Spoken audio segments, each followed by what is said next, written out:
usual charity event that normally takes months, years, or a lot more than years. In our case, we did it only in 3 weeks' time. Long story, but thank God, all ends well with His guidance. For my dear volunteers, donors, sponsors, Makati Garden Club, Wildflower Council, my dear family and friends, thank you. Thank you for believing.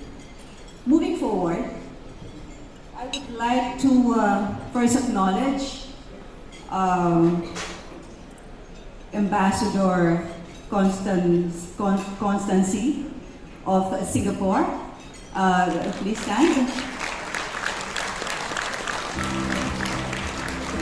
Thank you. Of course, seated beside her is Ms. Bing Tarion, my friend there. Thank you.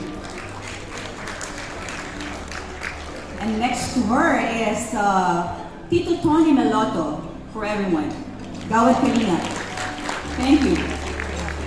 Okay, next to Tito Tony is, of course, Evelyn. Thank you for changing your schedule tonight. Thank you, Evelyn, of Dusit Hotel. Thank you. Of course, seated beside Ms. Evelyn Singson is Father Anton Pascual of Caritas, Manila. Thank you, Father. Beside Father Anton, of course, is Ces Noble. The proud husband beside Ces Noble is General Eric Noble. Thank you. Wala? Yes, okay. Okay, I guess seated beside Ces is gospel to everyone who came, and I could see everyone full table. Thank you so much. Thank you for believing. Again, good evening. Thank you. Colonel Portia Manalad, the Acting Chief of the Women and Children Protection Center of the Philippine National Police. Before I read the message that was given to me, I would like to thank with all of my heart those who are part of this evening, this event. They choose us to be part of their event for the women and children of the Philippines. I was there during the first days of the conception, ma'am, but I was not able to join you in the journey of the 3 weeks preparation, and I am really very, my apologies, ma'am. But let me thank everybody. This will come a long way supporting the women and children that we are rescuing victims of online sexual exploitation and abuse, and also trafficking in person. This will come a long way. Just in behalf of the Philippine National Police, I would like to read the message. Good evening, everyone. Before I begin, let me congratulate all of you who made this event really very, very successful. From the staff, creative teams, and to the organizing team, especially Father the Caritas Manila. Congratulations po. This event only strengthens our hearts and thoughts that there will always be hope, and our vision will be felt and realized. More than ever, the Women and Children Protection Center always adheres to the principle that no man is an island. Indeed, our fight against violence against women and children, trafficking in persons, online sexual exploitation of children require collaborative efforts. For this crime can easily be eliminated only through a whole-of-the-nation approach. The Center believes that if we sustain working hand in hand, we can build a better world for our children, where violence and abuses cannot grow and foster. Hence, I, the Acting Chief of the Women and Children Protection Center of the Philippine National Police, would like to extend my sincerest gratitude to the Caritas Manila and to all the organizations who share the same advocacy of our center, which is to provide protection for women and children from all forms of violence, abuse, and neglect. Finally, I would like to reinforce our commitment to eliminate the said crimes against women and children. And rest assured, our center will cooperate, collaborate, and work with you when concerning the welfare and best interests of the women and children. Kailanman po ay hindi mapapagod at hihinto makakaasang bukas ang aming tanggapan para proteksyonan ang kababaihan at kabataan. Maraming salamat po at mabuhay po tayo lahat. Not the last time, according to my good friend, Miss Emily Cruz. No? And of course, on behalf of Caritas Manila, we would like to thank the World Flower Council and the Makati Garden Club. Let's give them our clap of appreciation for this beautiful project. No?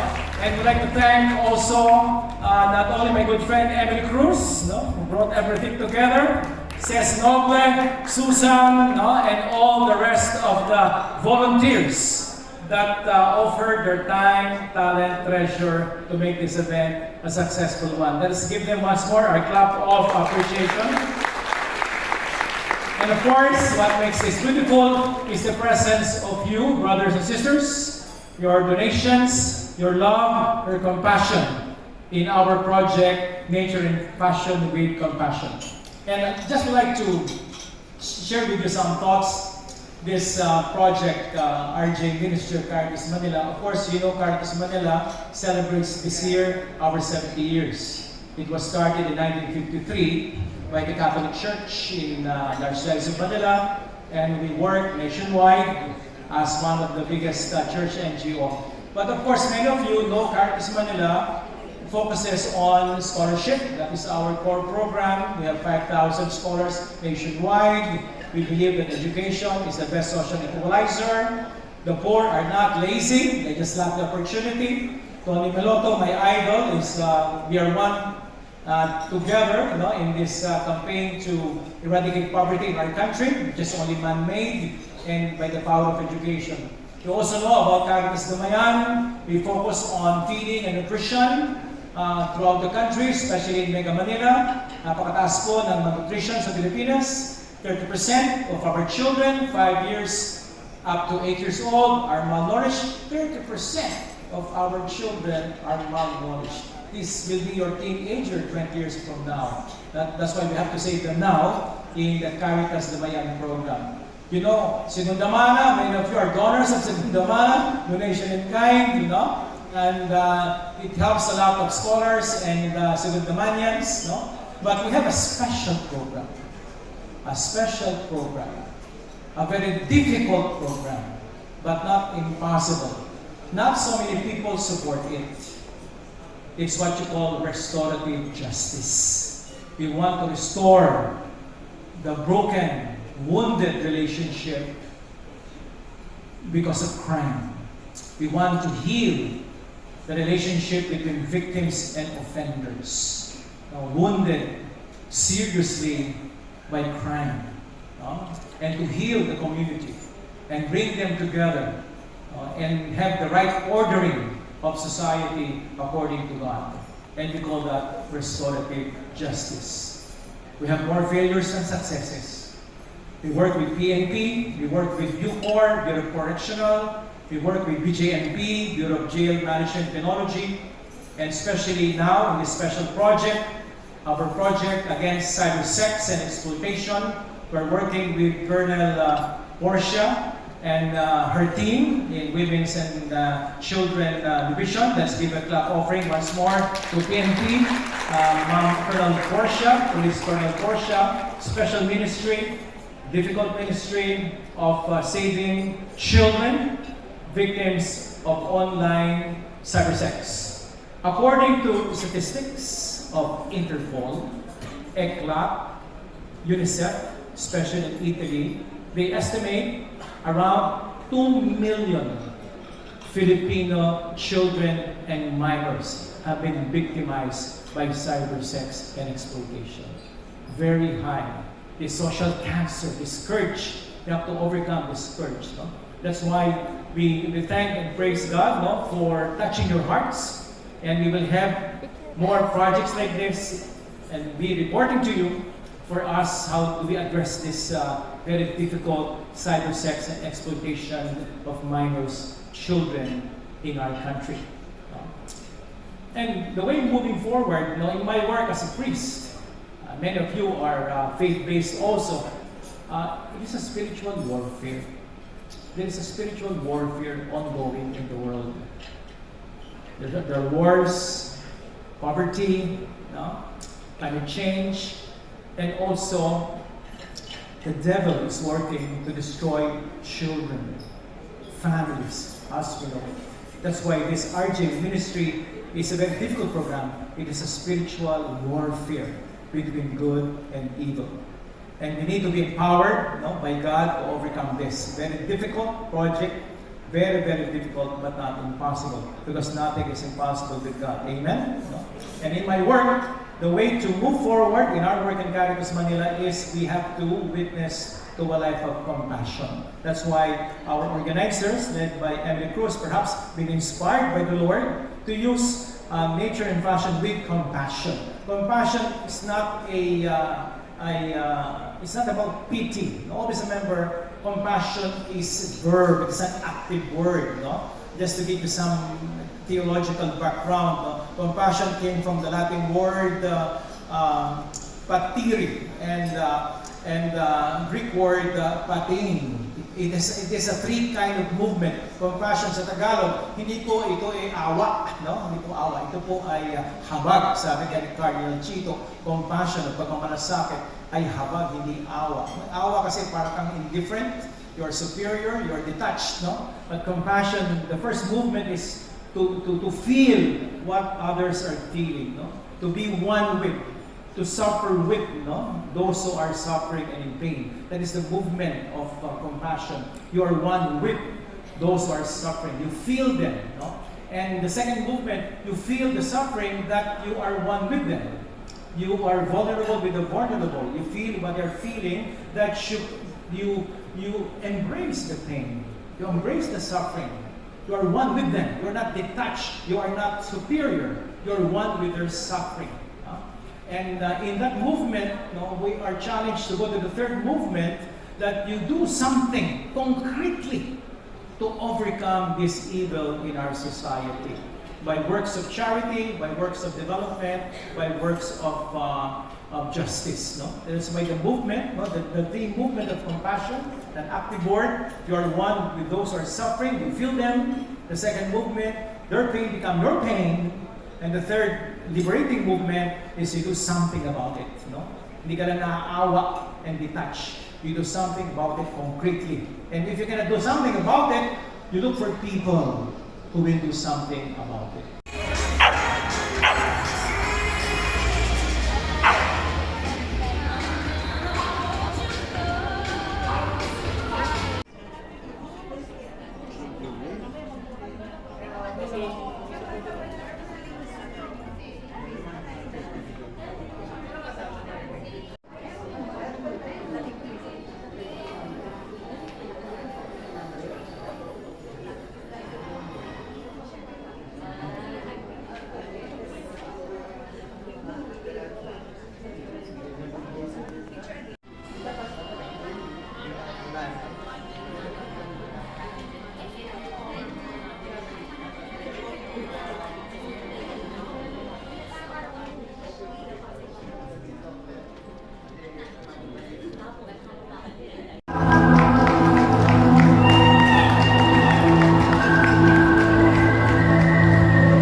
Police Major Manila Ano.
We would like to call our designers back on stage. Let's give them a warm round of applause.